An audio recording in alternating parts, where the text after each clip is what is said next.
বৈষম্য বিরোধী আন্দোলন সহ নানা সময়ে কলেজের সাধারণ শিক্ষার্থীদের অসহযোগিতা ও ব্যাপক দলীয়করণের অভিযোগ এনে রাজধানীর তেজগাঁও কলেজের বর্তমান অধ্যক্ষ ডক্টর হারুনুর রশিদের পদত্যাগের দাবিতে উত্তাল কলেজ ক্যাম্পাস।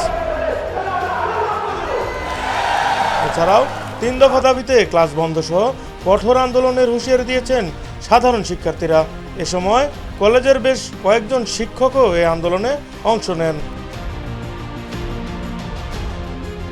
শিক্ষার্থীদের দাবি, কলেজের অধ্যক্ষ ও গভর্নিং বডি সহ সকল বিভাগের ক্ষেত্রে যারা আওয়ামী লীগ সরকারের সাথে সরাসরি সম্পৃক্ত এবং সাধারণ শিক্ষার্থীদের ওপর যারা নৃশংসভাবে হামলা করেছে তাদের অনতিবিলম্বে পদত্যাগ করতে হবে। ৩ দফার মধ্যে সবার প্রথম যেটা হচ্ছে আমাদেরকে যে অধ্যক্ষ আছে সে অধ্যক্ষের পদত্যাগ করেন, তিনি বিভিন্ন রাজনৈতিক কর্মকাণ্ডে যুক্ত এবং সাধারণ শিক্ষার্থীদের বিপক্ষে কাজ করছে। আজকে আমরা তেজগাঁও কলেজকে বিভিন্ন ব্যানারে আমরা বৈষম্য বিরোধী ছাত্র আন্দোলনে দেখতে পাইনি। তার মূল কারণ হচ্ছে যে আমরা এই কলেজ থেকে কোনোভাবে সহযোগিতা পাইনি এবং কোনোভাবে আমাদেরকে এই ক্যাম্পাসের সঙ্গে যুক্ত হতে দেয়নি। ছাত্র শিক্ষকদের মতামতের ভিত্তিতে নতুন নিয়োগ এবং ছাত্র শিক্ষক কর্তৃক যাচাইপূর্বক নিরপেক্ষ নির্দলীয় যোগ্যতা সম্পন্ন শিক্ষককেই কেবল অধ্যক্ষ, উপাধ্যক্ষ এবং বিভাগ ভিত্তিক চেয়ারম্যান হিসেবে নিয়োগ করার দাবিও জানানো হয়।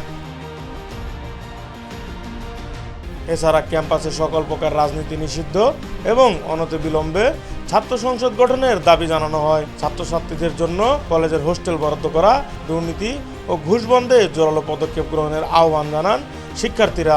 আমি আমার ক্যাম্পাসকে চাই নিরাপদ। আমি যেহেতু একটা মেয়ে, আমি আমার ক্যাম্পাস চাই নিরাপদ।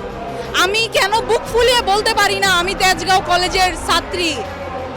আমার কেন আত্মীয় স্বজনের কাছ থেকে শুনতে হয় যে মা তুমি কলেজে যাবা, ক্লাস করে চলে আসবা, ওই কলেজ তোমার জন্য নিরাপদ না, ওই কলেজ তোমার জন্য নিরাপদ না, ওইটা রাজনীতিতে জর্জরিত। আমি কেন একজন মেয়ে হয়ে আমার নিজ ক্যাম্পাসে আমি নিরাপদ থাকবো না?